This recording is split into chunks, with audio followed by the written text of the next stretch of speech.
Hello numismatic enthusiasts and history lovers. Welcome back to another deep dive educational analysis on historical coinage. Today, we step back to the very foundation of the United States Mint during the late 18th century.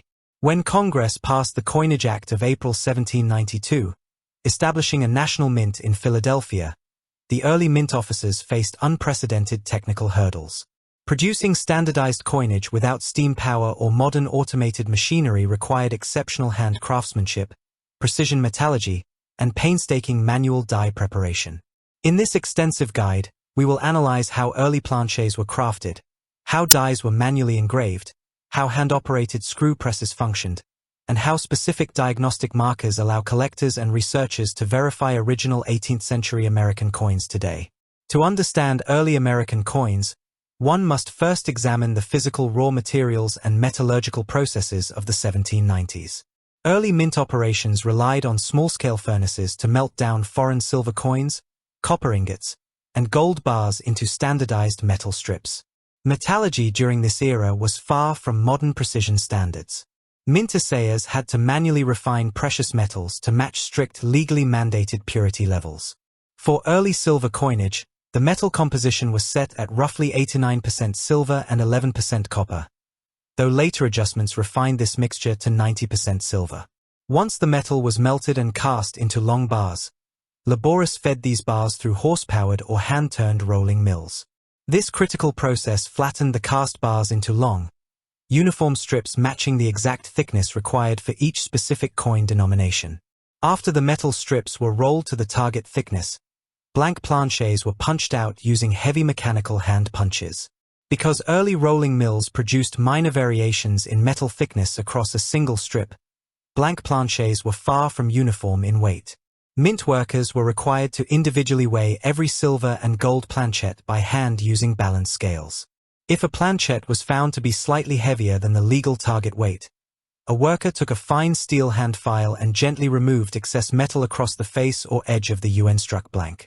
These manual filing marks, known in modern numismatics as adjustment marks, remained visible on the surface even after the coin was struck. When studying an 18th century coin today, clean parallel line textures across the surface are often recognized not as damage, but as a genuine physical hallmark of original mint preparation. Let us now examine the intricate process of early die creation. Before any coin could be struck, skilled engravers like Robert Scott manually carved master punches and working dies from softened steel. During the 1790s, master dies were not produced in single complete hubbing passes as they are today. Instead, engravers used individual hand steel punches to sink primary elements into the working die face. For example, on early silver and copper coins, Liberty's head was punched first, followed by individual punches for every single star, letter, and number in the date. Because every star and letter was tapped into the steel die individually using a hand hammer, minor variations in star placement, date spacing, and letter alignment occurred on every working die. This manual craftsmanship means that every individual die pair created during the 18th century possesses unique, identifiable characteristics known to specialists as die varieties. Now, let us examine two specific historical varieties from the 18th century to see these technical principles in action. First, consider the 1793 flowing hair chain cent struck during the very first weeks of regular copper production at the Philadelphia Mint in March 1793. This iconic large cent features a central Liberty head with flowing hair on the obverse, surrounded by the word Liberty and the 1793 date. The reverse side features a central chain loop containing 15 interlocking links, representing the unity of the original 15 states.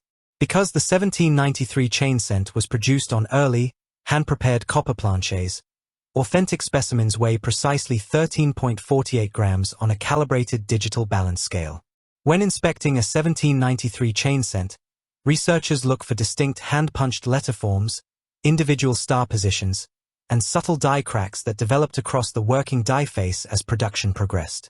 Depending on preservation, overall surface quality, and third-party authenticity verification, genuine pieces hold an estimated value ranging from $10,000 in well-worn condition to well over $200,000 for high-grade specimens. Next, consider the 1796 draped bust quarter, representing the very first $quarter denomination struck by the United States Mint. Designed by Robert Scott, the obverse features Liberty with a draped bust facing right, flanked by 15 stars to represent the states admitted to the Union by 1796. The reverse displays a small eagle perched on a cloud, enclosed within a delicate laurel wreath. Production of the 1796 quarter was extremely limited, with a total mintage of just 6,146 pieces struck from a single pair of hand-engraved working dies. An authentic 1796 quarter was struck on a 90% silver alloy planchette and weighs precisely 6.74 grams on a digital scale. Key diagnostic markers include distinct leaf positions on the reverse wreath relative to the legend letters and minor die clash marks near Liberty's drapery. Depending on condition, strike sharpness, and verified third-party authenticity, genuine 1796 quarters hold an estimated value from $5,000 to over $50,000. Studying 18th century American coinage provides deep insight into early manufacturing history, metallurgical evolution, and meticulous mint craftsmanship. When evaluating any early coin, always remember that physical weight, precise diameter measurements, edge lettering details, and independent expert verification are essential steps in confirming historical authenticity. What 18th century coin design would you like us to research next? Drop your thoughts in the comments below.